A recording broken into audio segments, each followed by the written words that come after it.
Hello everyone and welcome to today's video. Today's video is going to be about how to log in to OKX website step by step.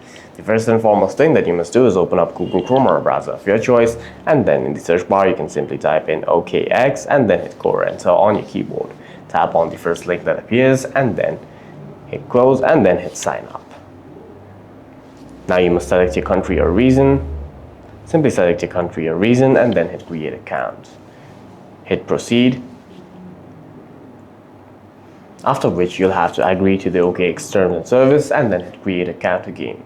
You can either create a personal or institution account or create a self-managed super fund account. For now we're going to be tapping on personal or institutional and then hit next.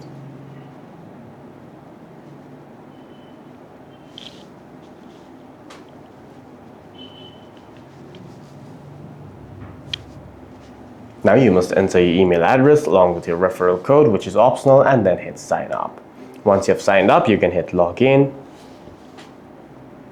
in which you'll have to tap on email or sub account. As we have signed up with an email, enter your email, hit next, after which an OTP will probably be sent to your email, and then you'll be able to sign into your account. For any further questions, please feel free to leave a comment down below.